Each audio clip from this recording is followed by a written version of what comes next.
विकास Mishra, Jaitpur Somnath project में देखता हूँ NHI की तरफ से। डिवाइडर एक्चुअली हम लोगों ने नहीं तोड़ा हुआ, वो गांव वालों ने या उनके आने जाने के लिए किसी ने तोड़ रखा है और उसको हम लोग रेगुलर बेसिस पे उसको बंद भी करते रहते हैं और कोई मिलता भी है उसको बताते भी है भाई मत तोड़ो करके। उसके बाद भी कभी लोग बिना बताए उसको ठीक करके आर पार होने लगते हैं, लेकिन ये हम लोग हमेशा से कहीं पे भी रहता है तो उसको हम लोग क्लोज करते हैं इमीडिएट और वो कंटिन्यू प्रोसेस हमारा चलता है। टूटे हुए हैं तो उसको हम लोग और उसको बैरिकेड करेंगे और ज़्यादा उसमें देखते हैं जहाँ जहाँ जो दिक्कत है और अच्छे से करें। कर भी हम पहले से भी अच्छे से ही रहे हैं, लेकिन अभी कोई मानता नहीं, जल्दी कुछ भी कर लो आप, झगड़ा करने को तैयार हो जाएंगे। कई रीजन देते हैं हमारे पास, आगे कट नहीं है, ये है वो है, प्रॉब्लम तो होती है, लेकिन अभी क्या करें, हम लोग रोड पे काम करते हैं, हम किसी से झगड़ा भी नहीं कर पाते हैं। जैसे झगड़ा करने चलो आगे चल के परेशान करता है। हमारे लोगों से एक अपील है कि भाई कहीं पे भी डिवाइडर अगर है और अगर उसको हम लोगों ने क्लोज कर रखा है, आने जाने के लिए मनाही की हुई है, तो हाथ जोड़ से हमारी विनती है कि उसे आप लोग न खराब करें और न ही उधर से आए और जाएं। 1 किलोमीटर 2 किलोमीटर 3 किलोमीटर का पैसा बचाने के चक्कर में आप खुद भी जान जोखिम में डालते हैं और आने जाने वालों को भी आप जोखिम में डालते हैं, जो कि अच्छा नहीं है। प्लीज आप लोगों से विनती है कि ऐसा न करें और हमको सहयोग दें। आवारा पशु के लिए तो हम लोग कई बार म्यूनसिपल से भी बातचीत करते रहते हैं, उनको ले जाके छोड़ते भी हैं, लेकिन आजकल थोड़ा बारिश के दिन होने के क्या है, खेत वाले जितने लोग हैं अपना सबने बाउंड्री क्लोज कर रखा है, इस कारण से पशु जो है हमारे रोड पे घूमते हैं। इसमें जो भी लोकल म्यूनसिपल पार्टी के लोग हैं उनको भी हमारी हेल्प करनी चाहिए कि ये अपने पास ले करके जाएं, उसको अच्छे से करें और गौ रक्षा करना तो सभी का धर्म है। धन्यवाद। હું કેશોદ તાલુકાના પીપળી સરપંચ અને કેશોદ તાલુકા સરપંચ યુનિયનના પ્રમુખ મુળુભાઈ રાવલિયા આજે નેશનલ હાઈવે જે જેતપુર સોમનાથનો તરીકે ઓળખાય છે, આ નેશનલ હાઈવે ઉપર આજે આ હાઈવે બન્યા પછી 125 આસપાસ અકસ્માતના બનાવો કેશોદ બાયપાસ ઉપર બનેલા હોય, જેમાંથી 50 જેવા ડેથ થયેલ છે। કોઈએ મા બાપ ગુમાવ્યા છે, કોઈએ સંતાનો ગુમાવ્યા છે।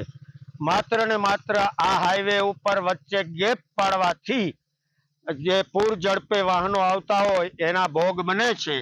આના માટે થઈને નેશનલ હાઈવે જે ટોલ નાકા ઉઘરાવે છે, રસ્તા સારા બનાવ્યા છે, એ બદલ ખુશી વ્યક્ત કરું છું। પરંતુ નેશનલ હાઈવે સજાગ થઈ અને પેટ્રોલિંગ વધારવા જોઈએ, આવા ગેપ બંધ કરાવવા જોઈએ અને જ્યાં જ્યાં ગામડાના રસ્તા આવતા હોય ત્યાં સર્વિસ રોડ અને ઓવરબ્રિજ બનાવવાથી આવા અકસ્માત ઘટી શકે। સર્વિસ રોડ વગરના છે એવી જગ્યાએ સાબડિયા નેસથી બંને બાજુ કેશોદ તરફ અને જુનાગઢ તરફ સર્વિસ રોડની પબ્લિકની તાતી માંગ છે।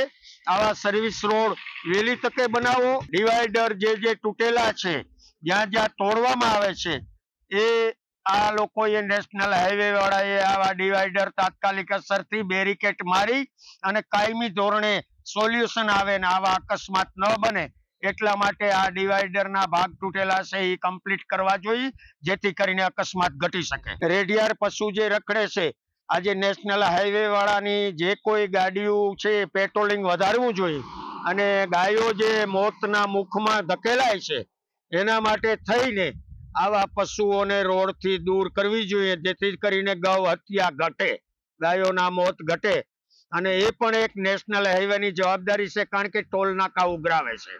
ગાયો મરે છે એની સાથે સાથે આજે માણસો છે, માણસો એના ભોગ બને છે।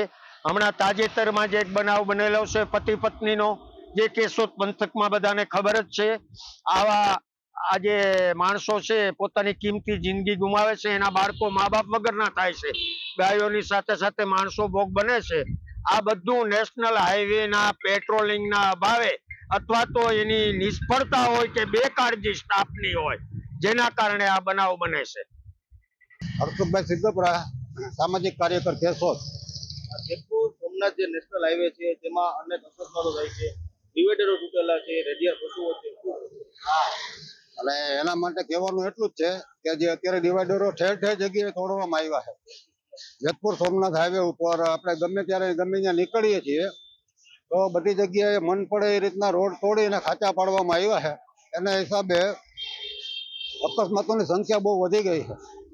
બસ આ નેશનલ ઓથોરિટીને મારી નમ્ર વિનંતી છે કે આ જ્યાં જ્યાં ખાંચા પડેલા છે તાત્કાલિક અસરથી બંધ કરવામાં આવે.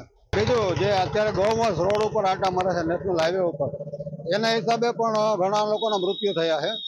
તો એમાં પણ જેની જવાબદારી ફિક્સ થતી હોય એને એમાં ધ્યાન દઈ અને તાત્કાલિક અસરથી આવા બનાવો ન બને એમાં ધ્યાન આપવું જોઈએ. બેદરકારી અત્યારે તો હાઈવે ઓથોરિટી ઉપર જ આવે છે, કારણ કે આ બધું હાઈવે નું કામ છે એટલે આ હાઈવે વાળાને ધ્યાન રાખવું પડે છે.